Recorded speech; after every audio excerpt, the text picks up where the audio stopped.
நாம் கர்த்தருடைய வார்த்தையை கேட்க போகிறோம். இந்த ஃபாஸ்டிங் பிரேயருக்கு என்று கர்த்தர் ஒரு அருமையான பாடலை தந்திருக்கிறார். எப்பத்தா என்று சொல்லி அழைப்பவரே. இந்த பாடலின் ஒரு சில சரணங்களை சேர்ந்து பாடி நான் கர்த்தருடைய வார்த்தையை கேட்கலாம். எல்லாரும் கைகளை தட்டி பாடுவோமா? எல்லாரும் கரங்களை தட்டி.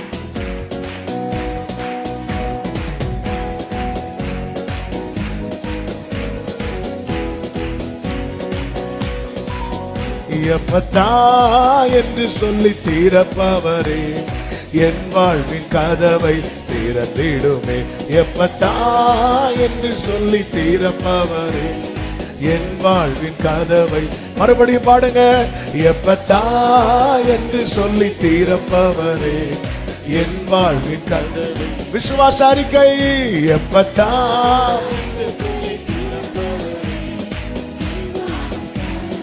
ஆமென். வானத்திலானாலும் ஆழத்திலானாலும் அடைப்பட்டதெல்லாம் திறக்கும். ஒரு வார்த்தை ஒன்று உம் வாயில் இருந்து கூறப்பட்டாலுடன் திறக்கும். வானத்திலானாலும் ஆழத்திலானாலும் அடைப்பட்டதெல்லாம் திறக்கும். ஒரு வார்த்தை ஒன்று கூறப்பட்டால் ஒரே சத்தமா எப்பத்தா என்று சொல்லி தீரப்பவரே, என் வாழ்வின் நம்பிக்கையோட எப்பத்தா என் வாழ்வின். செங்கடலானாலும் செங்கடலானாலும் யோர்தானானாலும் உம்மை கண்டாலுடன் விலகும். எரிகோவானாலும் பர்வதமானாலும் உம் முன்னே தகர்ந்து விழும். செங்கடலானாலும் யோர்தானானாலும் உம்மை கண்டாலுடன் விலகும். எரிகோவானாலும். நல்ல கைகளை தட்டி எப்பத்தா என்று சொல்லி தீரப்பவரே, என் வாழ்வின் கதவை. ஆமென். ஓரலபா கரபா. பாவ கட்டானாலும் பாவ கட்டானாலும் சாப கட்டானாலும் உம் நாமத்தினால் அவிழும்.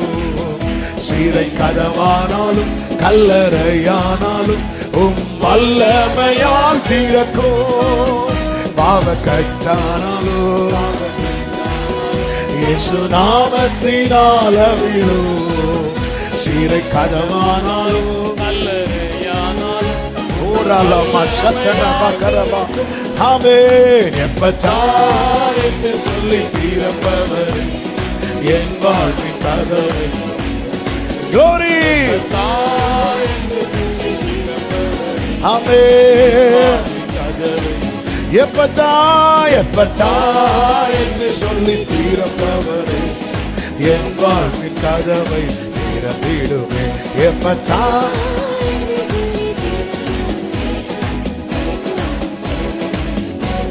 தாழ்த்துகிறோம். தொடர்ந்து எங்க கூட பேசுங்கப்பா. மீட்பர் நாமத்தில் பிதாவே. ஆமென். கரங்களை உயர்த்தி ஹalleluya. ஏசாயா தீர்க்கதரிசன புஸ்தகம் 45வது அதிகாரம் அதனுடைய 1வது வசனம்.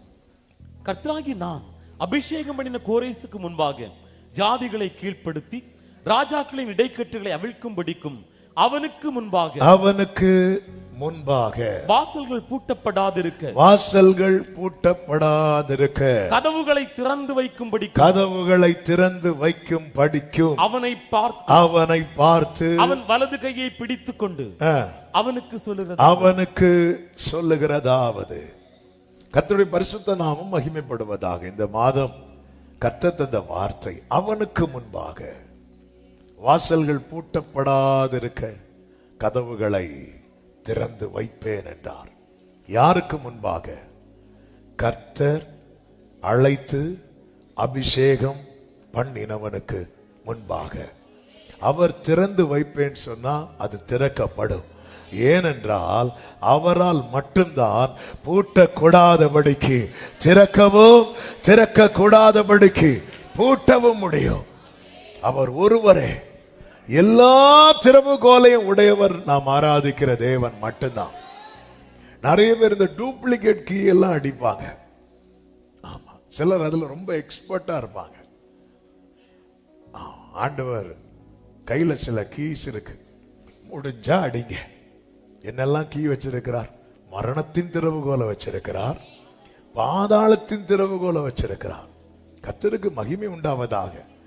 இயேசு கிறிஸ்து மரித்து அந்த பரதீஸ் ஓபன் ஆகிறது வரைக்கும், அதற்கு முன்பாக மரிக்கப்பட்ட அத்தனை பரிசுத்தவான்களும் பாதாள அறையில் தான் அடைக்கப்பட்டிருந்ததை வேதம் நமக்கு காண்பிக்கிறது. எனவேதான் 1 பேதுரு 3 சொல்லப்பட்டிருக்கிறது, அவர் தம்முடைய ஆவியிலே அவைகளிடத்தில் போய் காவலில் வைக்கப்பட்டவர்களிடத்தில் பிரசங்கித்தார் என்று சொல்லப்பட்டிருக்கிறது. இந்த பிரசங்கித்தார் என்கிற வார்த்தைக்கு சரியான அர்த்தம் என்னவென்றால், அவர் பிரகடனப்படுத்தினார். எதை பிரகடனப்படுத்தினார் தெரியுமா? தம்முடைய ஜெயத்தை பிரகடனப்படுத்தினார். ஆமா, காரணம் இயேசு இல்லாம யாருக்குமே அந்த இளைப்பாறுதலுக்குள்ள என்ன செய்ய முடியாது, போக முடியாது. எனவேதான் ஆபிரகாம் என்னுடைய நாளை காண ஆசையா இருந்தான். சிருஷ்டியானது தவித்து கொண்டிருந்தது.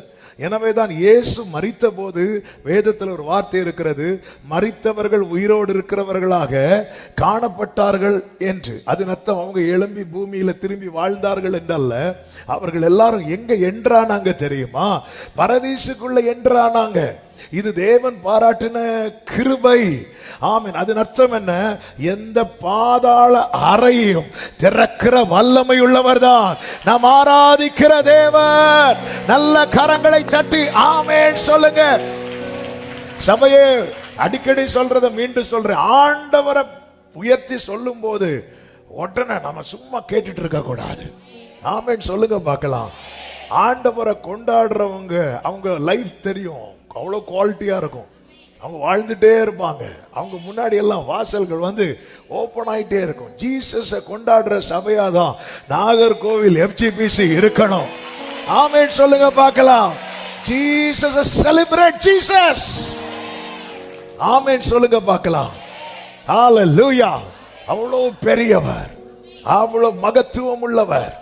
நல்ல கவனமா கேளுங்க. இன்னைக்கு கர்த்தருடைய பந்து இருக்கிறதுனால கொஞ்சம் வேகமாக, ஏன்னா நேரத்துக்குள்ள முடிக்க வேண்டி இருக்கிறதுனால, எசாயா 44 கடைசியில் சொல்லப்பட்டிருக்கிறது. அதாவது 28வது வசனத்தில் சொல்லப்பட்டிருக்கிறது கோரேசை குறித்து.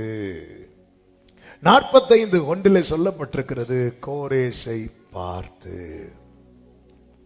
கர்த்தர் நம்மை பார்த்து பேசுகிறார் என்றால் நம்மை குறித்த அநேக காரியங்களை கர்த்தர் சொல்லி இருக்கிறார் என்று அர்த்தம். இந்த கோரேசை குறித்து சொல்லப்பட்ட வார்த்தை, கோரேஸ் யார் என்றால் புறஜாதியான், பெர்ஷியா நாட்டு ராஜா. இந்த ஏசாயாவை கொண்டு இந்த தீர்க்க தரிசனம் உரைக்கப்பட்ட போது கோரேஸ் என்கிற ஒரு ஆளே கிடையாது. அதாவது சரித்திரம் சொல்லுகிறது, இந்த தீர்க்க தரிசனம் உரைக்கப்பட்டு 150 ஆண்டுகளுக்கு, ஏறக்குறைய 150 ஆண்டுகளுக்கு பிறகுதான் யாரு வாரா அப்படின்னா கோரேஸ் என்கிற ஒருவனே வரான். ஆமென். ஆண்டவர் எவ்வளவு பெரியவர் பாருங்க, அனந்த ஞானம் உள்ளவர். வேதம் என்ன சொல்லுகிறது தெரியுமா? இருக்கிறவன் எவனுமே தோன்று முன்னமே பெயரிடப்பட்டிருக்கிறார். சத்தம் ஆமென் சொல்லுங்க பார்க்கலாம். நம்ம பாடுவோமே, பெயர் சொல்லி அழைத்தது உங்க கிருபை என்று. ஹalleluya. பெயர் சொல்லி அழைத்தது உங்க கிருபை, பெரியவனாக்கியது. இருக்கிறவன் எவனும் தோன்று முன்னமே பெயரிடப்பட்டிருக்கிறான். கோரேஸ்னு பெயர் வச்சது கர்த்தர். கோரேசுக்கு அப்பா ரட்சிக்கப்பட்டவங்க கிடையாது, கோரேசுக்கு அம்மா ரட்சிக்கப்பட்டவங்க கிடையாது. ஆமென். ஆனா ஆண்டவர் பாருங்க கிளியரா அவனுக்கு என்ன பேர் வைப்பாங்க. ஆமென். இஸ்ரவேல் குடும்பத்தில் சொன்னா கூட ஓகே, அவர் கோரேஸ் சொல்லி இருக்கிறாரு, சொல்லிட்டார்ல. பிறக்கிற எல்லா பிள்ளைக்கும் என்னதான் வைப்பாங்க? கோரேஸ் தான் வைப்பாங்க. இது அதாவது இது நம்முடைய புத்தி கெட்டாதது. ஆண்டவர் நினைச்சு பிரமிக்கிறவர்கள் பாக்கியவான்கள். தாவீது காட்டுல இருந்து அப்படி ஃபுல் எக்ஸைட்மெண்ட்லயே தான் இருப்பாரு. அதனாலதான் பாடிட்டு இருக்கிறார். என்னன்னா, ஆண்டவரே நான் பிரமிக்கத்தக்க அதிசயமாய் உண்டாக்கப்பட்டோம். என்ன எப்படி ஆண்டவரே? என் அவயவங்களில் ஒன்றாகி உருவாகும் நம்மை அதெல்லாம் உருவேற்படும் நாட்கள் உங்களுடைய புஸ்தகத்துல டேட்டு போட்டு எழுதி வச்சிருக்கிறீங்க. ஆமே. அதாவது தன்னை தேவன் சிருஷ்டித்ததை நினைச்சு பிரமித்துக் கொண்டிருக்கிறான். அப்படி பிரமிக்கிறவனுக்கு எப்படி பாடாமல் இருக்க முடியும்? இருக்கிறவன் எவனும் தோன்று முன்னமே பெயரிடப்பட்டிருக்கிறான்.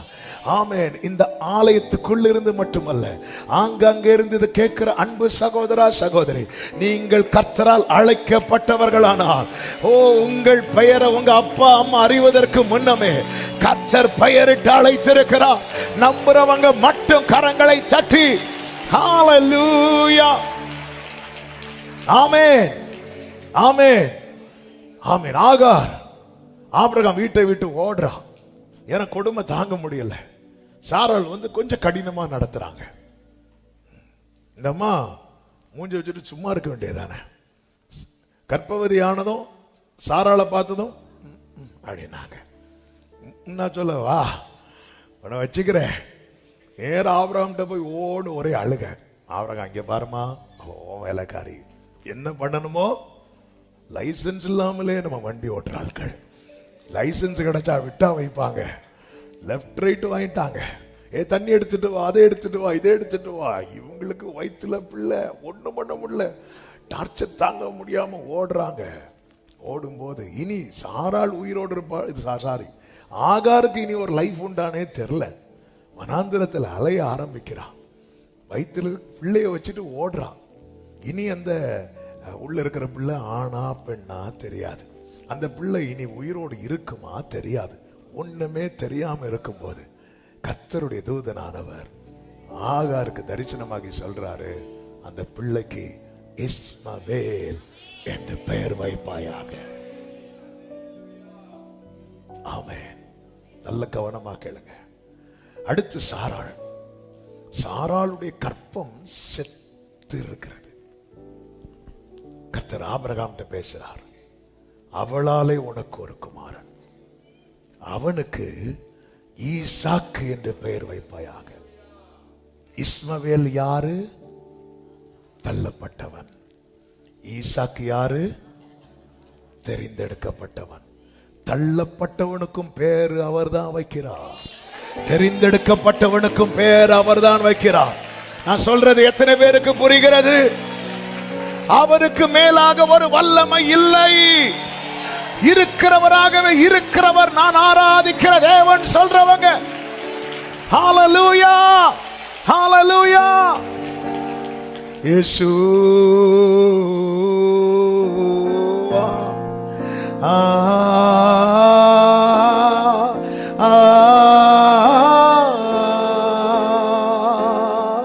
இயேசு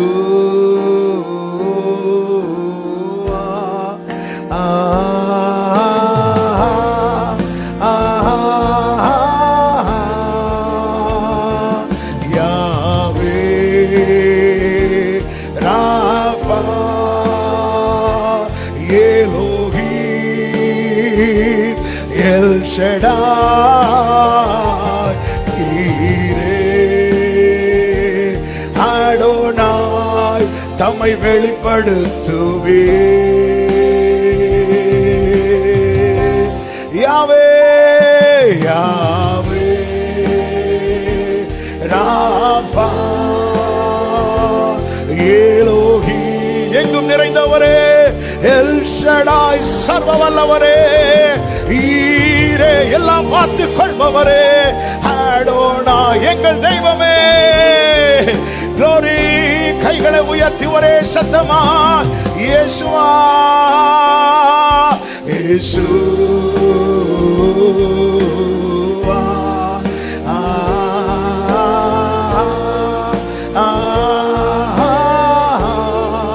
worship him இயேசுவா. glory. கைகளை உயர்த்தி Yahweh Yahweh Rapha Rapha Elohim Elohim El Shaddai El Shaddai Jireh Adonai தம்மை வெளிப்படுத்துவே. எழுந்திருளும் தேவனே, சபை உம்மை அறியட்டும் அப்பா. யாவே இருக்கிறவராகவே இருக்கிறவர், சுகம் தருகிறவர், எங்கும் நிறைந்தவர், சர்வ வல்லவர், எல்லாம் பார்த்துக் கொள்பவர் நம் தேவனவர். நல்ல கரங்களை சற்றி, நல்ல கரங்களை சற்றி, இருக்கிறவன் எவனும் தோற்று முன்னமே பெயரிடப்பட்டிருக்கிறான். இருக்கிறவன் எவனும்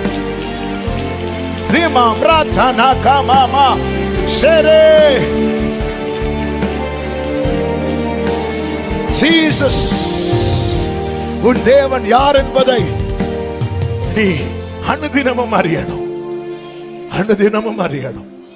இது போதாது. ஹல்லேலூயா. நீங்க 100 தடவை பைபிளை படிச்சு முடிச்சாலும் உங்களுக்கு அல்லது நமக்கு அவரை குறித்து தெரிந்தது கடுகளவு மட்டுமே. 3.5 வருடம் மார்பில் சாய்ந்திருந்த யோவானுக்கு அவர் தம்மை பத்ம தீவில் வெளிப்படுத்தின போது பொட்டன விழுறான். ஆண்டவரே, நான் நினைச்சு, அதாவது உங்க ஹார்ட் பீட்ட காது வச்சு கேட்டவன். அப்படி இருந்தோம் நீங்க இன்னும் பெருசாதான் இருக்கிறீங்க. நாம் யாரை தெய்வமாய் கொண்டிருக்கிறோம்? அவர்தான் கையை பிடிச்சிட்டு சொல்றாரு, அவனுக்கு முன்பாக வாசல்கள் பூட்டப்படாதிருக்க. நல்ல கரங்களை சட்டி, என்னை அழைத்தவர், என்னை அபிஷேகித்தவர் எனக்கு முன்பாக வாசல்களை திறந்து வைப்பார். யாவே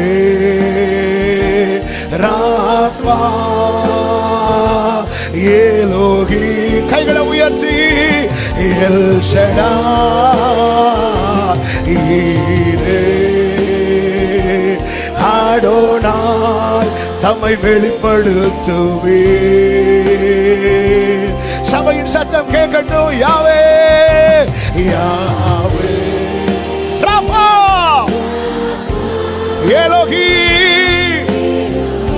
எல் ஷடாய் ஈரே ஈரே ஆடோனாய் தம்மை வெளிப்படுத்துவே.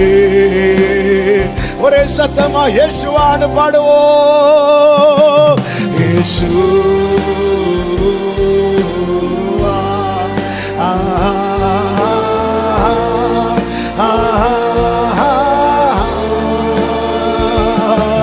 இயேசு, நீர் மகிமைப்படுவீராக, நீர் மகிமைப்படுவீராக. எல்லா கட்டுகள் உடையற்று, வெண்கல கதவுகள் உடையற்று உடையற்று. ஓ யாவே Yahweh Rafah ஏலோகி L Shaddai Jireh Adonai தம்மை வெளிப்படுத்துவே. ஆமென் ஆமென். சீயோனே, நீ கம்பீரித்து ஆர்ப்பரி. இஸ்ரவேலின் பரிசுத்தர் உன் நடுவில் பெரியவராயிருக்கிறார்.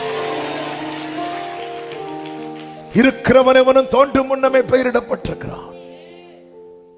150 ஆண்டுகளுக்கு முன்பதாக கோரேஸ் என்கிறவனை குறித்து சொன்னார். ஆமென். அதே பேர்ல, அதே அடையாளத்துல. ஹல்லேலூயா. ஆமென். என் ஆண்டவர் ஒன்று சொன்னா அதுல இருக்கிற ஒரு புள்ளி கூட மாறாது. ஒரு புள்ளி, வானமும் பூமியும் ஒளிந்து போகும். ஓ ஜீசஸ்.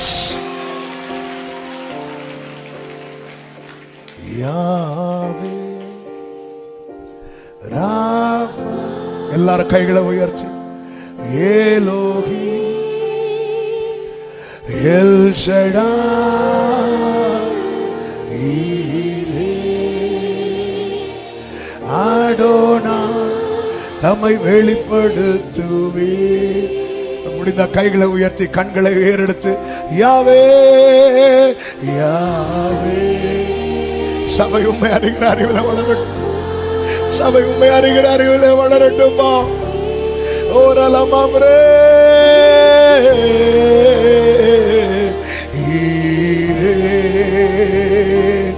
ஆடோனாய் தம்மை வெளிப்படுத்துவி.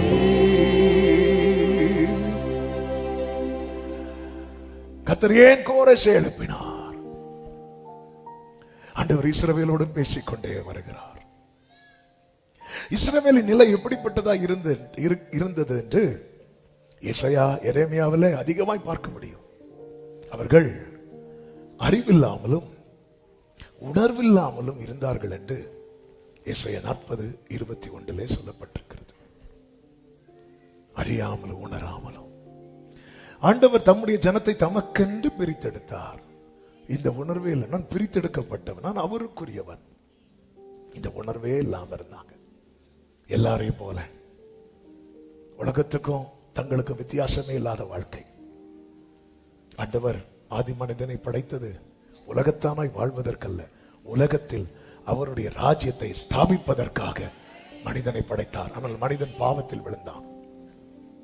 பாவத்தில் விழுந்த போது அடுத்து பிறக்கிற சந்ததி நமக்கு தெரியும். அந்த சந்ததி காயின் பிறக்கிறான், அவன் பொல்லாப்பை செய்கிறவன். ஆபேல் பிறக்கிறான். ஆனா ஆபேல் சின்ன வயசுலயே, நான் நம்புறேன் இந்த ஆதாம் ஏவாள் சொல்லியிருப்பாங்க, அவங்க பிளாஷ்பேக் சொல்லியிருப்பாங்க. பாருப்பா, தோத் பாரு, அங்க இருந்தவங்களாக நாங்க பண்ண தப்பு, அங்க போக முடியுமாமா? அங்க போகிறதுக்கு வாய்ப்பு இருக்கா? அவரு ஒரு ப்ராஃபஸி சொல்லியிருக்கிறாரு, அவர் இந்த சர்ப்பத்தின் தலையை நசுக்குவார். அப்படியா? அப்ப சான்ஸ் இருக்கா? சான்ஸ் இருக்கு. ஆபேல் தன்னை காத்து கொண்டான். எனவே தான் ஆபேல் ஆட்டுக்கடாவை பலியாக கொண்டு வருகிறான். ஆமென். ஒரு பலி நடந்தா உள்ள போயிடலாம்.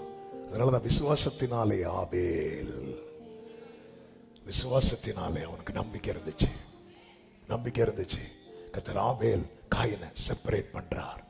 கேட்கலாம், ஆபேலை விட காயின் தான் ரொம்ப நாள் உயிரோடு வாழ்ந்தான். ஆபேலை விட ரெண்டு பேர் லைஃபை வச்சு பார்த்தா உலகத்தாண்ட சொன்ன காயின் தான் ஆசீர்வதிக்கப்பட்டவன் என்று சொல்வார்கள். ஆனால் எப்பொழுதும் புரிந்து கொள்ளுங்கள், இதனுடைய மறுபக்கம் ஒன்று இருக்கிறது. காயினுக்கு இந்த பூமியோட முடிஞ்சிட்டு, ஆனால் ஆபேலை குறித்து சொல்லப்பட்டிருக்கிறது, அவன் மரித்தும் இன்னும் பேசிக் கொண்டிருக்கிறான். பிரித்தெடுக்கப்பட்டவனுக்கு ஓட்டம் இந்த பூமியிலே முடியாது, அது பரலோகத்திலே தொடரும். ஆமென் சொல்லுங்க பார்க்கலாம். அதன் பிறகு பாருங்கள், ஏனோக்கு தேவனோடு சஞ்சரித்து ஏனோக்கு எடுத்துக் கொள்ளப்பட்டான். நோவாவின் நாட்கள் வந்தபோது ஜனங்கள் இன்னும் தங்களை கெடுத்துக் கொண்டிருக்க நோவாவை செப்பரேட் பண்றாரு. நோவாவை செப்பரேட் பண்ணி நோவா குடும்பத்தை மட்டும் பாதுகாத்து மீதி எல்லாத்தையும் அழிக்கிறார். அழித்து நீங்கள் பரம்பி பலகி பெருகுங்கள். நான் அடுத்த தலைமுறை இப்போ நோவால இருந்து திருப்பி ஸ்டார்ட் ஆகுது. ஆதாம்ல இருந்து ஸ்டார்ட் ஆகி எல்லா ஒட்டுமே நோவால இருந்து அடுத்த தலைமுறையும் பாவத்துக்கு மேல பாவத்தை கொட்டி இப்பொழுது கர்த்தர் பார்த்தார், தேடுறார். தேடும்போது ஒருவன் கண்டுபிடிக்கப்படுகிறான். அவன் தான் ஆபிரகாம். ஆபிரகாமை கர்த்தர் விக்கிரகங்கள் நடுவிலிருந்து கல்தையர் தேசத்திலிருந்து அழைத்து கொண்டு வருகிறார். ஆபிரகாமே, நீ வா, நான் உன்னை பெருக பண்ணுவேன், உன் இனம், உன் தகப்பன் வீடு எல்லாத்தையும் விட்டு வா. செப்பரேட் பண்றார். ஆபிரகாமை கொண்டு வருகிறார். ஆபிரகாமுக்கு அடுத்த ஒரு மகன் பிறக்கிறான், ஈசாக்கு. ஈசாக்கு ஆபிரகாமை விட பக்தி உள்ளவனாய் மாறுகிறான். காரணம், ஆபிரகாம் பலிபீடம் கட்டுகிறவன், ஈசாக்கு பலிபீடத்தில் தன்னையே வைத்தவன். ஆபிரகாமுக்கு குழந்தை இல்லாத போது ஆகார் இடத்துல ட்ரை பண்ணான். ஆனா ஈசாக்கு குழந்தை இல்லாத போது ஜெபித்தானே தவிர இன்னொரு வழியை தெரிந்தெடுக்கவில்லை. இதான் பக்தியுள்ள சந்ததி. இதான் பக்தியுள்ள சந்ததி. அந்த ஈசாக்கு 2 பிள்ளைங்க, ஏசா, யாக்கோபு. ஏசா உலகத்தின் வழியை தெரிந்தெடுக்கிறான். யாக்கோபு சேஷ்டபுத்திர பாகத்தை விரும்புகிறான், மேலானதை நாடுகிறான். அவன் தந்திரம் உள்ளவன் தான், உண்மைதான். ஆனால் அவனுடைய நாட்டம் எல்லாம் மேலானதாய் இருந்தது. கர்த்தர் யாக்கோபை தெரிந்தெடுத்து யாக்கோபுக்கு 12 பிள்ளைகளை கொடுக்கிறார். இஸ்ரவேலர்கள் அவர்கள் எகிப்தில் அடிமைத்தனத்துக்குள்ளே போகிறார்கள். அந்த அடிமைத்தனத்திலிருந்து தான் இரத்தத்தால மீட்டு வெளியே கொண்டு வந்து சிவந்த சமுத்திரத்தின் வழியாக அவர்களை நடப்பித்து, புதிய ஏற்பாட்டு பார்வையில் சொல்ல வேண்டுமானால் மீட்டு ரட்சித்து ஞான ஸ்நானம் உடன்படிக்கைக்கு உட்படுத்தி அவர்களை செப்பரேட் பண்றார், பிரித்தெடுக்கிறார். தேவனை ஆராதிக்கிற கூட்டம் பிரித்தெடுக்கப்பட்ட கூட்டம். ஏன் எகிப்தை விட்டு பிரித்து எடுத்தார்? எகிப்திலே ஆராதிக்க பார்வோன் பெர்மிஷன் கொடுக்கிறான். அதாவது பாவத்திலிருந்து ஆராதிக்கிறவனை பிசாசு டிஸ்டர்ப் பண்ணவே மாட்டான். பாவத்தை விட்டு ஆராதிக்கிறவனை தான் தொந்தரவு பண்ணுவான். ஏன்னா பாவத்தில் எகிப்திலிருந்து என்னதான் ஆராதிச்சாலும் சிங்காசனத்தில் யார் தான் இருப்பா தெரியுமா? பார்வோன் தான் இருப்பான். ஆராதனை என்பது நமக்கு பிரியம் உண்டாக, நமக்கு கை வலிக்கிறது வரை தட்டி, நமக்கு வாய் வலிக்கிறது வரை பாடுறதல்ல.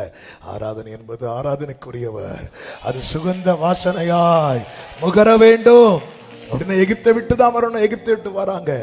கானானில் கால் வைக்கும் வரைக்கும் கொஞ்சம் தட்டு முட்டெல்லாம் வாங்கிட்டு கூட இருந்தாங்க. ஆனா கானான்ல கால் வைத்ததும் உலகத்துக்கும் தங்களுக்கு வித்தியாசமே இல்லாதபடி அதன் அடையாளம் தான். அதுவரை அவரே அவர்களுக்கு ராஜாவா இருந்தார். அவர்கள் கூக்குரலிட ஆரம்பித்தார்கள், எங்களுக்கு மற்றவர்களைப் போல ஒரு ராஜா வேண்டும், மற்றவர்களைப் போல. ஜனங்களுக்கும் உலகத்துக்கும் வித்தியாசமே இல்லாத வாழ்க்கை.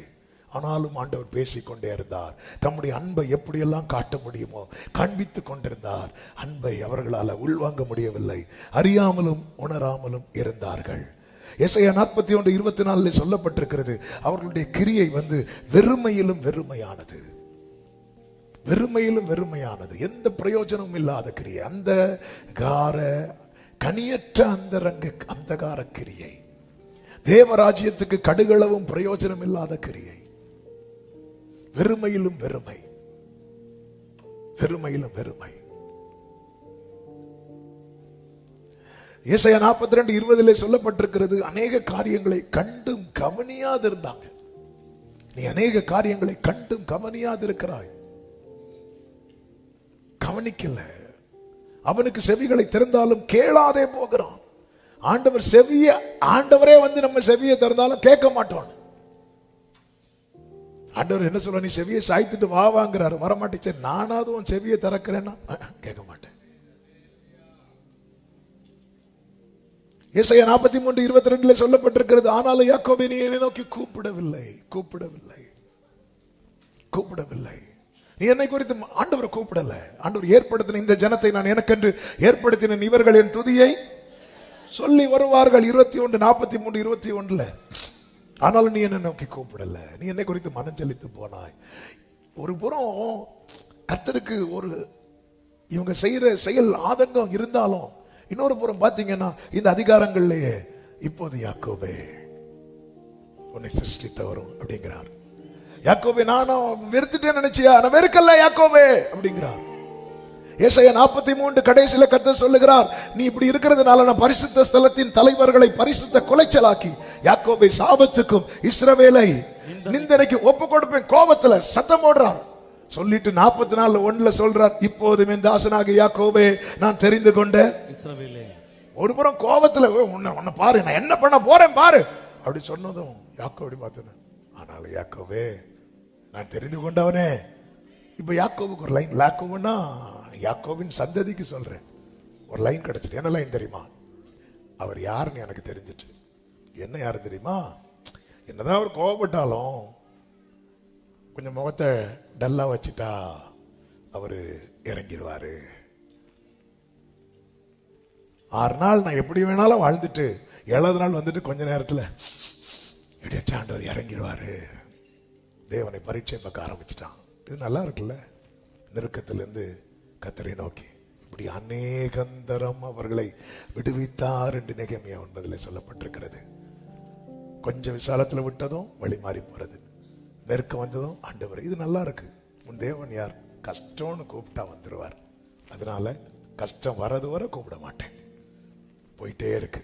ஆண்டவர் கொஞ்ச நேரம் பார்த்தார். என்னைக்குமே புரிந்து கொள்ளுங்கள், கர்த்தர் முகத்தை திருப்பிட்டார்னா நாம் இருக்க வேண்டிய ஸ்தானத்துல கர்த்தர் வேறு ஒருவரை பார்க்க ஆரம்பித்து விட்டார் என்று அர்த்தம். அப்படி பார்க்கப்பட்டவன் தான் கோரேஸ்.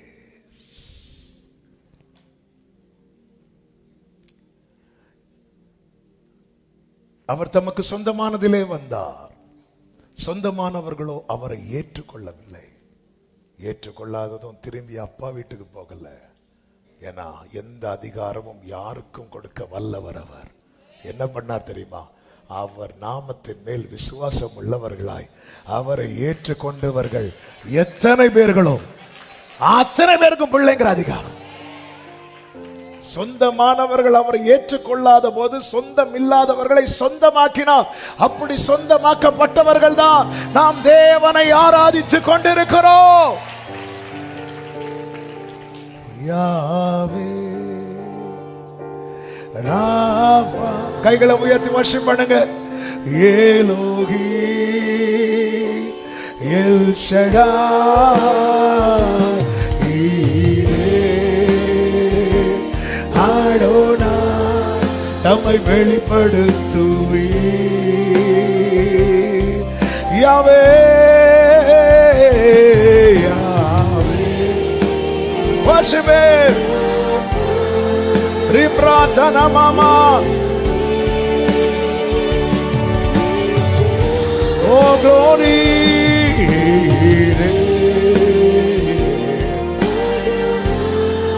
தம்மை வெளிப்படுத்துவே. கர்த்தருக்கு மகிமை உண்டாவதாக. கர்த்தர் இஸ்ரவேலரை பாபிலோன் கையில ஒப்பு கொடுக்கிறார். நேபுகாத்நேச்சர் வந்து எல்லாவற்றையும் நிர்மூலமாக்கி ஆலயத்தில் இருக்கிற பொக்கிஷங்களை எல்லாம் எடுத்துக்கொண்டு போய் தீக்கிரையாக்கி அநேகரை சிறைப்பிடித்து பாபிலோனுக்கு கொண்டு போகிறான். பாபிலோன் சாம்ராஜ்யம் ஒருவராலும் அசைத்து கூட பார்க்க முடியாதது. இதை தாண்டி தான் கோரேஸ் உள்ள வரணும். பாபிலோன் என்பது நாணல் அல்ல, அது ஒரு பெரிய சாம்ராஜ்யம். கோரேஸ் பெர்ஷியாவை சார்ந்தவன். அப்ப இந்த சாம்ராஜ்யம் விழுந்து கோரேஸ் வருவது என்பது சாதாரணமான காரியமா? இதெல்லாம் சான்ஸே கிடையாது. எஸ், மனிதனுக்கு இது முடியாதது. ஆனால் பலத்தினாலும் அல்ல, பராக்கிரமத்தினாலும் அல்ல, தேவனுடைய ஆவியினாலேயே. நான் இந்த சரித்திரத்தை எல்லாம் நான் பெரிதாய் சொல்லிக் கொண்டிருப்பது, அபிஷேகம் பெற்ற ஒரு தேவப்புள்ள புரிந்து கொள்ள வேண்டும். உங்களுக்கென்று தேவன் ஒரு ஸ்தானத்தை வைத்திருப்பார் என்றால் அதற்கு முன்பாக என்ன தடை இருந்தாலும், செங்கடலா இருந்தாலும் சரி, யோர்தானா இருந்தாலும் சரி, எரிகோவா இருந்தாலும் சரி, தாகோனா இருந்தாலும் சரி, பெரிய பர்வதமா இருந்தாலும் சரி, அவருக்கு முன்பாக அது ஒன்றும் இல்லாமல் போகும். நம்புறவங்க மட்டும் கரங்களை தட்டி தேவனுக்கு மகிமை. தாவீதுக்கு இல்லாத தடையா? நமக்கு வீட்டுல பிரச்சனை, நாட்டுல பிரச்சனை. தாவீதுக்கு 3 இடத்துல வீட்டுல பிரச்சனை, நாட்டுல பிரச்சனை, காட்டுல பிரச்சனை. வீட்டுல வந்த சகோதரர்கள் வேட்டு மனுஷனா பாக்குறாங்க. எப்படிங்க இருக்கும்? சில வீட்டுல சில பிள்ளைங்களை பரியாசம் பண்ணுவாங்க தெரியுமா? பிரதர்ஸ் சிஸ்டர்ஸ் இருக்க வீட்டுல எல்லாம் நீ வந்து எங்க அம்மா அப்பாவுக்கு பிறகுல, ஒன்ன சந்தையில இருந்து வாங்கிட்டு வந்தோம். இப்படியெல்லாம் ஆல்மோஸ்ட் எல்லா வீட்டிலையும் இந்த மாதிரி பரியாசம் பண்றது. ஒன்ன போற வழியில அங்க ஒருத்தங்க அடிப்பம்புல குடத்தை வச்சு தண்ணி எடுத்துட்டு இருந்தா, நீ அதெல்லாம் பாம்போல உட்காந்துருந்த, ஒன்ன தூக்கிட்டு வந்தோம். உடனே போய் அம்மா அம்மா அம்மா இப்படி சொல்றாங்க. அம்மா அப்படியாமா? தாவீதை வேற்று மனுஷனா பாக்குறாங்க. என்ன இருந்தாலும் வீட்டுல பிரச்சனை, காட்டுல போனா சிங்கம் வருது, கரடி வருது. எதுக்கு? செல்ஃபி எடுக்கவா? இல்ல அவனை எடுக்கிறதுக்கு. காட்டுல பிரச்சனை. ஊருக்கு வந்தா எங்க நிக்கிறான் கோலியாத்து. என்ன பிரச்சனை? சுற்றிலும் பிரச்சனை. ஆனாலும் தாவீதினுடைய சாட்சி என்ன தெரியுமா? சங்கீதம் 18:33. அவர் என் கால்களை மான்களுடைய கால்களை போலாக்கி என் உயர் தலங்களில் என்னை. எத்தனை பேர் இந்த பகல் வேளையில சொல்ல முடியும்? எனக்கு முன்பாக என்ன பிரச்சனை இருந்தாலும், என்ன போராட்டம் இருந்தாலும், எத்தனை எதிர்ப்புகள் இருந்தாலும், என்னை அழைத்திருக்கிறார், என்னை அபிஷேகித்திருக்கிறார். என் உயர் தலங்களில் என்னை நிறுத்துவார். அதற்கு எந்த வாசல்கள் திறக்கப்படணுமோ அந்த வாசல்களை கர்த்தர் திறப்பார் என்று நம்புகிறவர்கள் நல்ல கரங்களை தட்டி ஆமே யாவே worship சஜமா எலோஹி எல் ஷடா. கைகளை உயர்த்தி worship பண்ணுங்க. அடோனாய் தம்மை வெளிப்படுத்துவே. One more time, Yahweh, Yahweh, Rafa, Elohim, Rika Malakadanaro, Amen.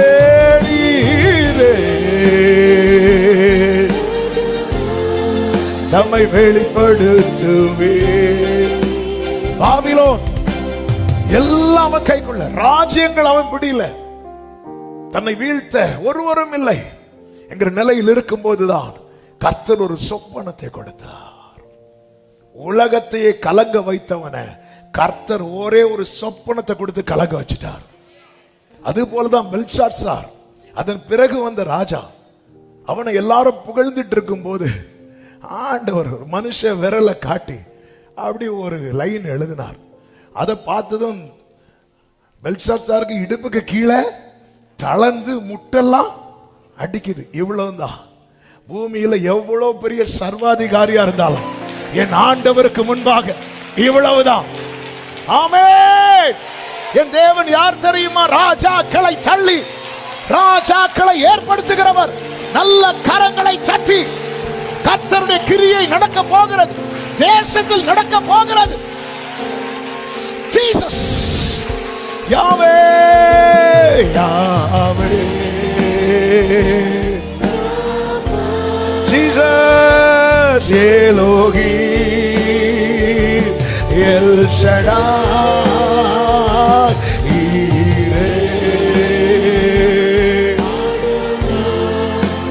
வெளிப்படுத்துகிறேன். நல்ல கவனிங்க அந்த சொப்பனம்.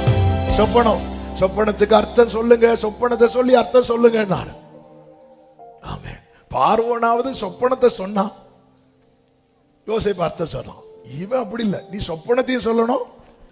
ஏன்னா சொப்பனம் சொன்னா அதுக்கு புது வியாக்கியானம் தருவாங்கன்னு பார்வோனுக்கு, நேபுகாத்நேச்சாருக்கு தெரிஞ்சிருக்கு. அதனால எப்படிங்க இருக்கும், எப்படி ஆண்டு இருக்காங்க பாருங்க. ராஜாக்கள்லாம் எவ்வளவு கொடூரமா இருந்திருக்காங்க. இங்க வா, நான் என்ன நினைக்கிறேன் சொல்லு, சொல்லலைன்னா உனக்கு தூக்கு. இப்போ உங்கள்கிட்ட நீங்க வந்திருக்கீங்க, போன வாரம் என்ன பேசுறேன்னு சொன்னாலே நம்ம சொல்ல மாட்டோம். இப்போ வந்துட்டு இன்னைக்கு நான் என்ன பிரசங்கம் பண்ண போறேன், என்ன பாயிண்ட் பேச போறேன்னு கேட்டா நாங்க வீட்டில் ஆன்லைன்லேயே பார்க்குறோம். எப்படிங்க இருக்கும் கூப்பிட்டு, நான் என்ன நேற்று ஒரு சொப்பனம் பார்த்தேன் ராஜாவே, நாங்க பார்க்கல, இங்க பாரு சொல்லலை, நான் இன்னையோட கதை முடிஞ்சு. தானியலுக்கு நியூஸ் வருது, தானியலையும் கொலை செய்ய பார்க்குறாங்க. தானியல் வந்து சொல்றாரு, ஒரு நாள் டைம் கொடுங்க, பிரேயர் பண்றார். ஆண்டவர் வெளிப்படுத்துகிறார்.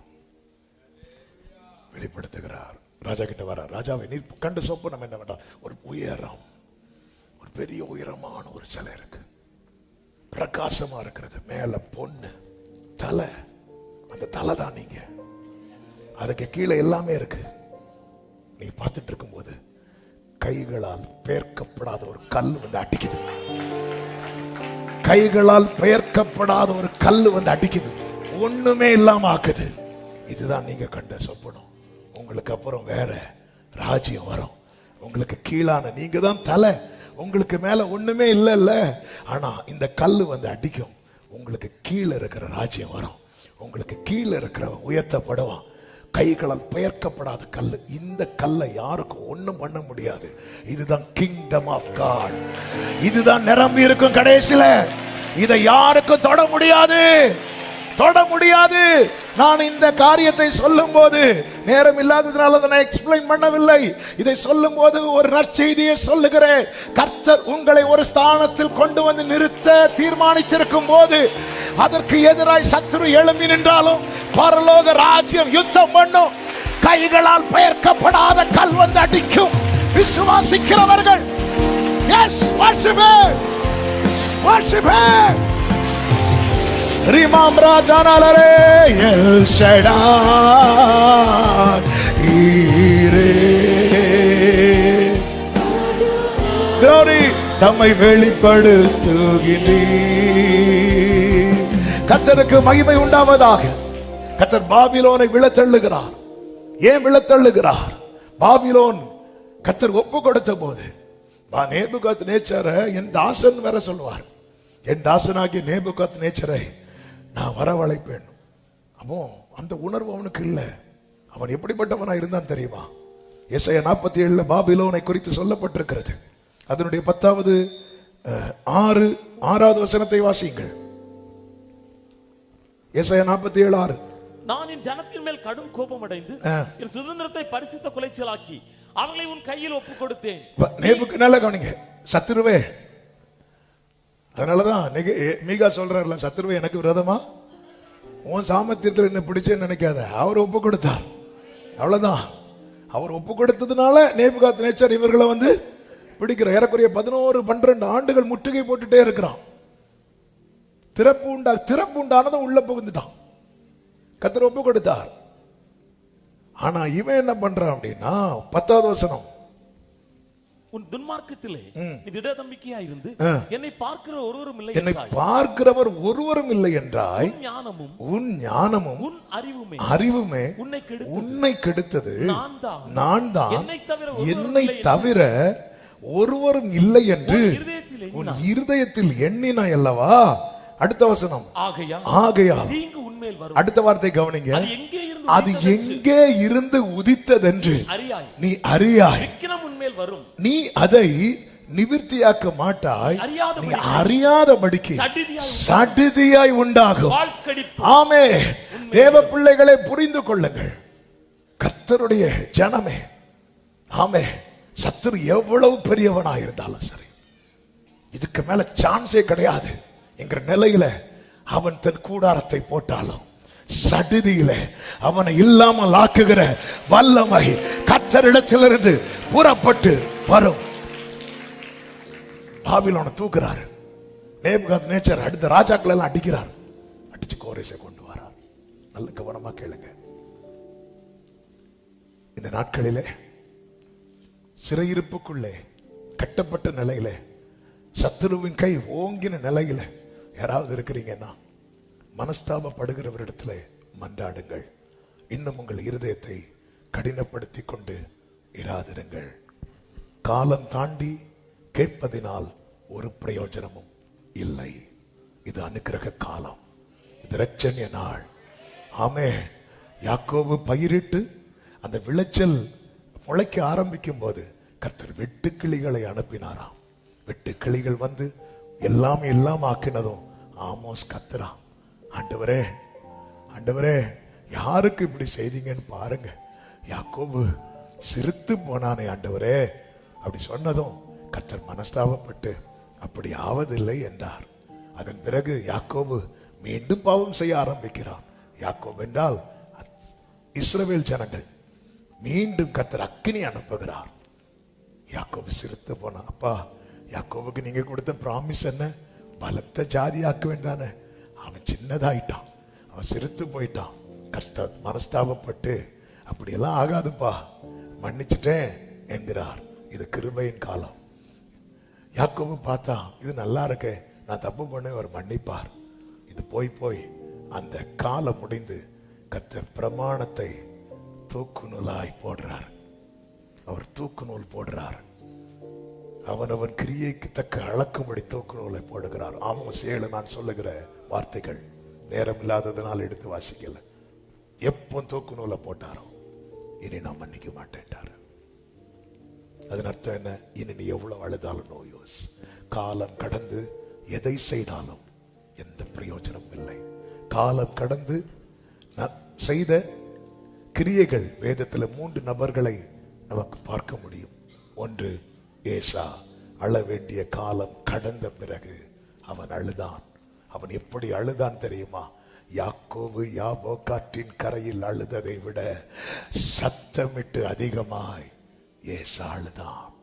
காலம் கடந்து அழுதான்.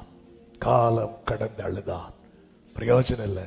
ஆனா யாக்கோபு பாருங்க, அவன் அழ வேண்டிய காலத்துல அந்த இரவுலே போய் உட்கார்ந்திருந்த அழுதான். காலம் கடந்து அழுததுனால, அதாவது கண்ணீருக்கு எவ்வளவு பலன் உண்டு தெரியுமா? ஆனா காலம் கடந்து விட்டது. No use. சவுல் காலம் கடந்து கர்த்தரை தேடினான். அவனை கர்த்தர் புறக்கணித்தார் என்று சொல்லும் போதே அவன் கர்த்தரை தேடி இருக்கணும். அவன் அதை செய்யாம என்னெல்லாம் பொல்லாப்ப செய்ய முடியுமோ எல்லாம் செய்து விட்டு கடைசியில கர்த்தரை தேட வரான் பாருங்க. வேதம் சொல்லுகிறது, அவனுக்கு ஒரு வார்த்தையும் வெளிப்படவில்லை. காரணம், காலம் கடந்து கர்த்தரை தேடினான். கர்த்தருக்கு மகிமை. நோயோஸ். தாவீதை பாருங்க, சவுல் பண்ண தப்பை விட தாவீது பண்ண தப்பு பெருசு. ஆனா நீ கர்த்தருக்கு முன்னாக இப்படி ஒரு தப்பு பண்ணிட்டேன்னு சொன்னதும் தேவ சமூகத்துல போய் சங்கீதம் 51 பாடுறார். அப்பா தள்ளிராதீங்க. உணர்ந்தா அவன் காலம் கடந்து செய்யல, காலம் கடந்து செய்யல. ஆமென், ஹல்லேலூயா. யூதாச பாருங்க, பேதுருவை பாருங்க. ஒரே இரவுல பேதுரு அவரை தெரியாதுன்னு மறுதலிக்கிறான். யூதாசு தெரியும்னு கை காட்டுறான். ஆமென். ஆனால் பேதுரு அந்த இரவிலே மனம் கசந்தான், மனஸ்தாபப்பட்டான். யூதாஸ் காலம் கடந்து, நெக்ஸ்ட் டே காலம் கடந்து, ஆமென், அழுதா ஆண்டவர் இறங்குவார் காலத்துக்குள்ள. தேடுனா ஆண்டவர் தென்படுவார் காலத்துக்குள்ளே. மனஸ்தாபப்பட்டால் மன்னிப்பார் காலத்துக்குள்ளே. அந்த காலம் தாண்டிட்டுன்னா இஸ்ரவேலே, நீ உன்னை பார்க்க வேண்டிய இடத்துல கோரேச பார்க்க வேண்டிய நிலைமை ஆயிட்டு. சபையே கொஞ்சம் இமேஜின் பண்ணி பாருங்க. நம்மை பார்க்க வேண்டிய இடத்துல கர்த்தர் இன்னொரு நபரை பார்த்துட்டு இருக்கிறார்னா எப்படிங்க இருக்கும்? நம்முடைய அப்பா நம்மளை மகனேன்னு கூப்பிடுறதுக்கு பதிலா இன்னொரு ஆளை மகனேன்னு கூப்பிட்டு கை பிடிச்சிட்டு போனா எப்படி இருக்கும்? எப்படி இருக்கும்? ஆமா, 3 வருஷம் கூட இருந்த யூதாசுக்கு கிடைக்காதது சிலுவையில் அறையப்பட்ட ஒரு கள்ளனுக்கு கிடைக்குது. இஸ்ரவேலர்கள் இன்னும் அறியாமையில இருக்கிறாங்க. மேசியா வருவார்னு பார்த்துட்டு இருக்கிறாங்க. இஸ்ரவேலர்களுக்கு கர்த்தர் ஆபிரகாமுக்கு கொடுத்த ஆசீர்வாதங்கள் அவங்க மேல கர்த்தர் உண்மை உள்ளவர்னால அவங்களை யாருக்கும் தொட முடியல, இருந்துட்டு இருக்கிறாங்க. ஆனா ஒரு சத்தியம் தெரியுமா? அவர்கள் தேவனை பிதாவை நோக்கி கூப்பிடுவதை விட நாம கூப்பிடுறத அவர் ரொம்ப விரும்புறார். ஏன் தெரியுமா? நம்ம இயேசுவை தரித்திருக்கிறோம். எனக்கு தெரியும், இஸ்ரவேலர் கூப்பிடுறதை விட நான் கூப்பிடுறது அவருக்கு பிடிக்கும். ஏன்னா இஸ்ரவேலர்கள்ட்ட இயேசு இல்லை, என்கிட்ட இயேசு இருக்கிறார். இஸ்ரவேலர்கள் அவர் அப்பான்னு கூப்பிடுறதை விட, இரத்தத்தால் மீட்கப்பட்ட ஜனமே, நீ அவரை அப்பா பிதாவே என்று அழைக்கிறதை தான் பரலோகம் ஏற்றுக்கொள்ளுகிறது. கிறிஸ்து வந்ததுக்கு அப்புறம் யூதன் என்றும் கிரேக்கன் என்றும் வித்தியாசம் இல்லை. ஆனா அவங்க இன்னும் அந்த பழைய பாரம்பரியம், இன்னும் மிருகங்களையே பலி செலுத்தி கொண்டு அவர் வருவார் என்று பார்த்து கொண்டு அறியாமலும் உணராமலும் இருக்கும் போது கர்த்தர் அப்படி முகத்தை திருப்புறார். அண்டு கோரேசின் பக்கம் திருப்பினது போலதான் நம் பக்கம் அந்த முகத்தின் வழி வீசப்பட்டது. இதுதான் ஏசாயா 49வது அதிகாரம். ஏசாயா 49வது அதிகாரம் அதனுடைய 5வது வசனத்தை வாசியுங்கள். யாக்கோபை தம்மிடத்தில் திருப்பும்படி நான் தாயின் கர்ப்பத்தில் இருந்தது முதல் கர்த்தர் தமக்கு தாசனாக என்னை உருவாக்கினார். இஸ்ரவேலோ சேராதே போகிறது. ஆகிலும் இயேசு கிறிஸ்துவை குறித்த தீர்க்க தரிசன வார்த்தை, யாக்கோபை தம்மிடத்தில் திருப்பும்படிக்கு கர்த்தரினை உருவாக்கினார். இஸ்ரவேலோ சேராதே போகிறது. ஆகிலும் கர்த்தருடைய பார்வையில நான் கனமடைவேன், என் தேவனின் பலனாய் இருப்பார். அடுத்த வசனம், யாக்கோபின் கோத்திரங்களை எழுப்பவும் இஸ்ரவேலில் காக்கப்பட்டவர்களை திருப்பவும் நீர் எனக்கு தாசனாய் இருப்பீர். இஸ்ரவேலுக்கு மட்டும் நீர் எனக்கு தாசனாய் இருப்பது எனக்கு அற்ப காரியமா இருக்கிறது. நீர் பூமியின் கடைசி பரியந்தமும் என்னுடைய ரட்சிப்பாய் இருக்கும்படிக்கு உம்மை ஜாதிகளுக்கு ஒளியாக அப்படி தேவனால் ஏற்படுத்தப்பட்டு ஜாதிகளுக்கு ஒளியாக. ஜனங்கள் ஜாதிகள், பைபிள்ல இதை பார்க்க முடியும். ஜாதிகள்னு யாரு சொல்லப்பட்டிருக்குதுன்னா புற ஜாதிகள். ஜனம்னு யாரு சொல்லப்பட்டிருக்கிறது? இஸ்ரவேலர்களை. இப்போ இஸ்ரவேலர்கள் என்ன பண்றாங்கன்னா, சேராம போகும்போது ஜாதிகளை ஜனமாக்குறார். அதான் பைபிள்ல இருக்கு, எனக்கு ஜனம் அல்லாதவர்களை நான் என் ஜனம் என்றும் பிள்ளைகள் அல்லாதவர்களை பிள்ளைகள் என்றும். அந்தகாரத்தின் ஆச்சரியமான ஒளிநடத்தில் வரவழைக்கப்பட்டவருடைய புண்ணியங்களை அறிவிக்கிறதற்கு நாம் அவருடைய சொந்த ஜனமாயும் பரிசுத்த ஜாதியாயும் இருக்கிறோம். எவ்வளவு பெரிய கிருபை பாராட்டி இருக்கிறார் தெரியுமா? இதை அறிந்து வாழ வேண்டும். நேபுகாத்நேச்சர் அதை அறியவில்லை. அவன் அந்த நிலையில வைத்ததும் அவன் நினைச்சிட்டா நம்ம சாமர்த்தியம் என்று. கர்த்தர் இல்லாமக்கிட்டார். கோரேசை கொண்டு வருகிறார். கோரேஸ் அறிந்து கொண்டான். எஸ்ராவின் புஸ்தகம் 1வது அதிகாரம் அதனுடைய 1வது வசனத்தை வாசியுங்கள். எஸ்ரா 1:1. எரேமியாவின் வாயினாலே கர்த்தர் சொன்ன வார்த்தை நிறைவேறும்படி பெர்சியாவின் ராஜாவாகிய கோரேசுடைய 1ஆம் வருஷத்திலே கர்த்தர் பெர்சியாவின் ராஜாவாகிய கோரேசின் ஆவியை ஏவினதினாலே அவன் பரலோகத்தின் தேவனாகிய கர்த்தர் பூமியின் ராஜ்யங்களை எல்லாம் எனக்கு தந்தருளி யூதாவில் உள்ள எருசலேமிலே தமக்கு ஆலயத்தை கட்டும்படி எனக்கு கட்டளையிட்டார். ஆவியானவர் ஏவர. நல்ல கவனிங்க. ப்ராஃபஸிங்கிறது அதுல 2 இருக்கு. ஒன்று, நம்ம பரத்திலிருந்து துணிக்கப்படுகிற உண்மையான தீர்க்க தரிசனத்துல 2 காரியங்கள் இருக்கிறது. ஒன்று, அவர் நமக்கு செய்யற காரியம். 2, நாம் செய்ய வேண்டிய காரியம். அவர் நமக்கு செய்யற காரியம் நடந்துரும். கோரேசை கொண்டு உட்கார வச்சுட்டார். இனி கோரேசு எதுல அலர்ட்டா இருக்கிறார் தெரியுமா? நான் செய்யணும். அவர் கட்டளையிட்டு இருக்கிறார். நான் செய்யணும். கட்டளையிட்டு இருக்கிறார். ஆவியானவர் ஏவ துவங்குகிறார். இஸ்ரவேலே, நீ சேராமல் போன போது பல நேரத்தில் நம்ம என்ன நினைக்கிறோம் தெரியுமா? நம்மளை விட்டு ஆளு கிடையாது. இல்ல இல்ல, ஞானிகளை வெட்கப்படுத்த பைத்தியங்களை கொண்டு வருவார் ஆண்டவர். ஆமென் சொல்லுங்க பார்க்கலாம். ஹalleluya. அவன் பார்த்தா ராஜ்யங்களை தந்தருளினார். இப்ப கோரேசுக்கு மேல எதுவுமே கிடையாது. அவன் தான் கிங். உட்கார்ந்து இருக்கும் போது இல்ல, நான் இப்படி உட்காரக்கூடாது. அதான் என் கிரியை வெறுமையாயிடக்கூடாது. என்ன பர்பஸுக்காக என்னை இதுல உட்கார வைத்திருக்கிறார். சவுலை கர்த்தர் ராஜாவாக்கினார். சவுல் ஒரு நாள் கூட நினைக்கல, உடன்படிக்கை பெட்டி நம்ம இடத்துல இல்லையே, அதை கொண்டு வர வேண்டுமே. நினைக்கவே இல்லை, நினைக்கவே இல்லை. ஆமே. அவன் சங்கடெல்லாம், அவன் வருத்தம் என்ன தெரியுமா? எனக்கு 1000 கொடுத்தாங்க, தாவீதுக்கு 10000 கொடுத்தாங்க.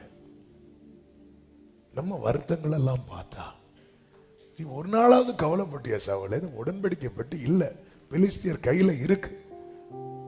நீதான் முதல்ல. சவுலுடைய ஃபர்ஸ்ட் ஆஃப் பாருங்க, தோல்வியே கிடையாது, ஜெயிச்சுட்டே இருப்பாரு. அதனாலதான் பெலிஸ்தியருக்கு அவ்வளவு எரிச்சலா இருக்கும். எரிச்சலா என்ன பண்ண ஆரம்பிச்சுட்டான் தெரியுமா? கொல்லன் இருந்தா தானே நீங்க பட்டயம் செய்வீங்க.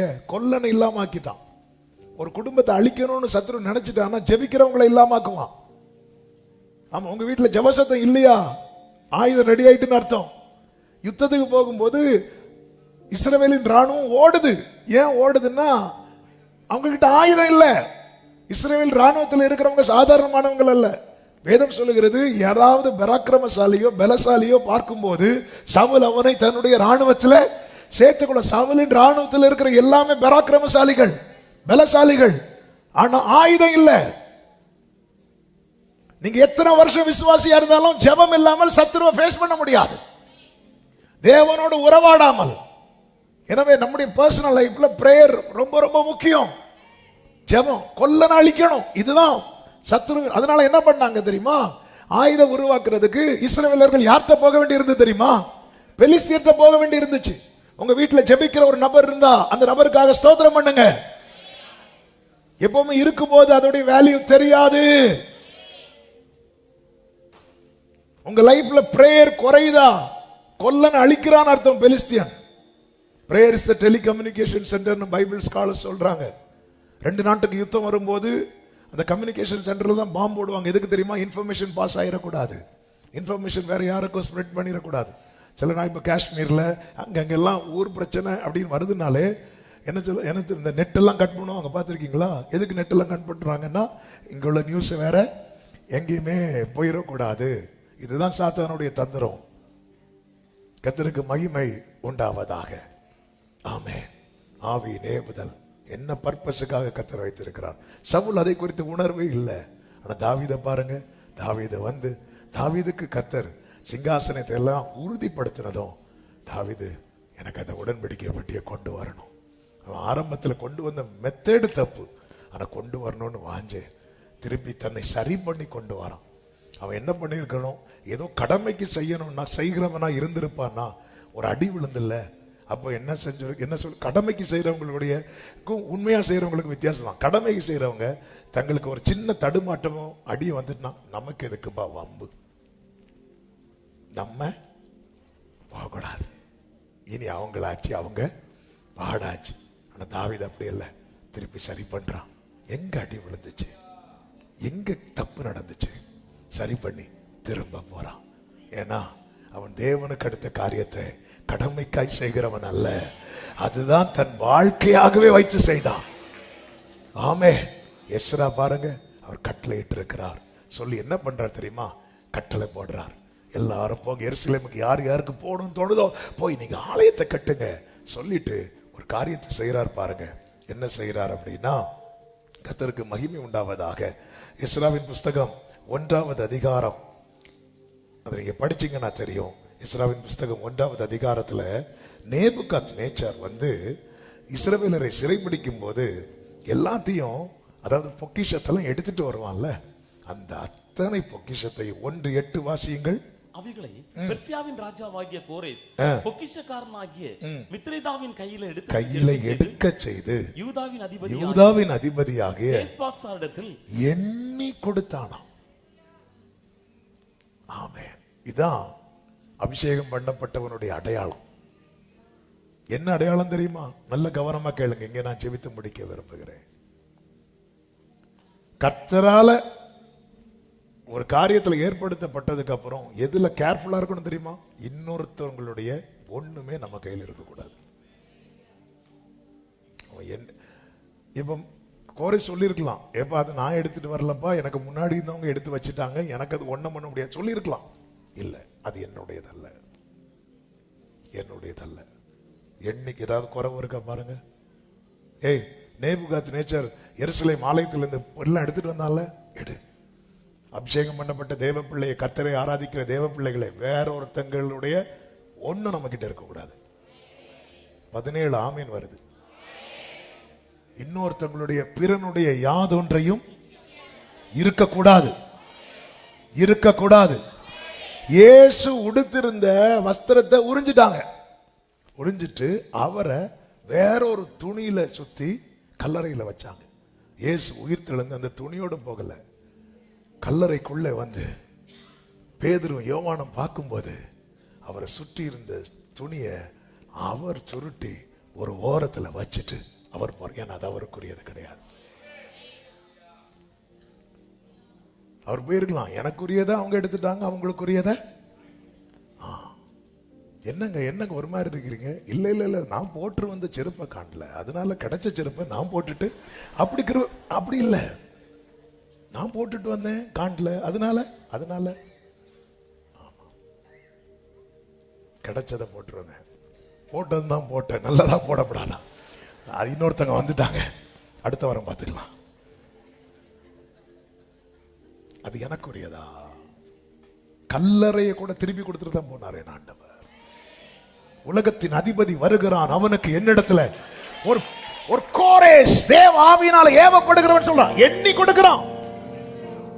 கோரேசுக்கு சம்பந்தம் கிடையாது இந்த விஷயத்துல. கோரேஸ் நீதிமான், ஆனாலும் அவனுக்குள்ள இருக்கிறது ஆவியானவர், சத்திய ஆவியானவர்.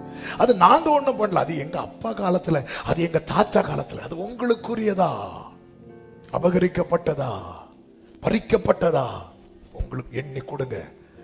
சகைவை இன்னைக்கு வா, உன் வீட்டுல நான் தங்குறேன், அவ்வளவுதான் சொன்னார். வேற எதுவுமே கிடையாது. அடுத்து நடக்கணும்னா சகைவை நீ தான் டிசைட் பண்ணணும். சகைவை நடக்கிறான், ஒவ்வொரு ஸ்டெப் நடக்க நடக்க நடக்க நடக்க இயேசு வரார். ஆனா ரட்சிப்பின் வாசல் இன்னும் திறக்கல.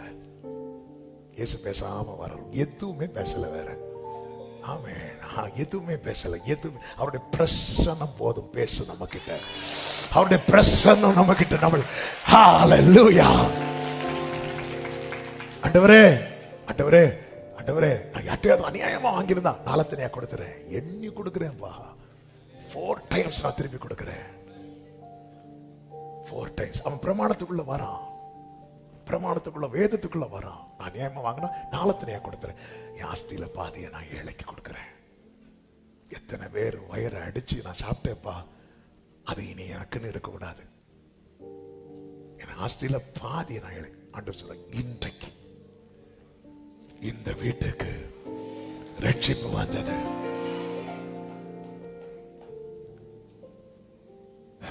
கர்த்தரால் உரைக்கப்பட்டது நிறைவேறிக் கொண்டிருக்கும்.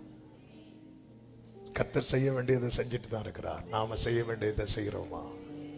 அதுக்கு தான் வாசலை திறந்து வைக்கிறார். ஒப்பு கொடுப்போம். கர்த்தர் நம்மை நடத்துவாராக. கண்களை மூடி நீங்க விரும்பிடும் பாத்திரமாக என்னை மாற்றுங்க ஆண்டவரே. உங்க பார்வை என்னில் பட்டால் போதுமே, என் வாழ்க்கைதான் முற்றும் மாறுமே. உங்க கரம் என்னை என் வாழ்க்கைதான் மேன்மையாகும். உங்க பார்வை என்னில்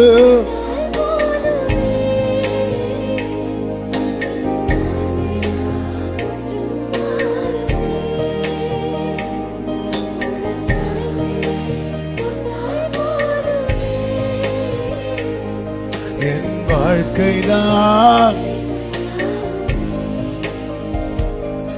என் வாழ்க்கைதான். ஒரு விசை வலது கரத்தை உயர்த்தி இடது கரத்தை இருதயத்தில் வைத்து, நான் உம்மை தெரிந்து கொள்ளவில்லை, நீர் என்னை தெரிந்து கொண்டிருக்கிறீர். ஆண்டவரே, நேபுகாத்நேச்சாரை போல இல்லாம ஆயிடக்கூடாது, இஸ்ரவேலை போல சேராம போயிடக்கூடாது.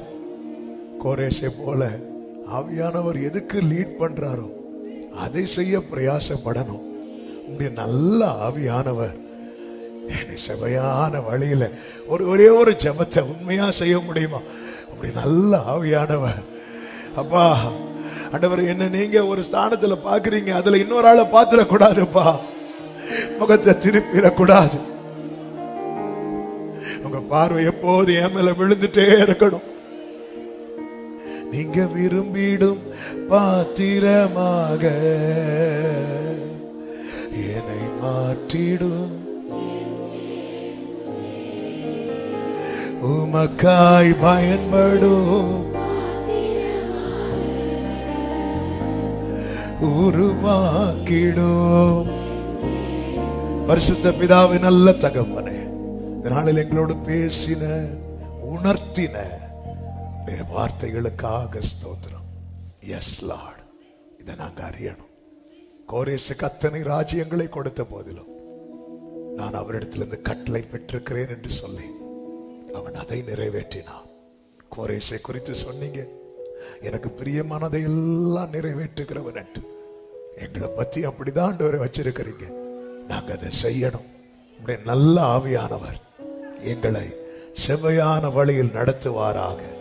எல்லா மகிமை உமக்கு தருகிறோம். இயேசுவின் நாமத்தில் பிதாவே.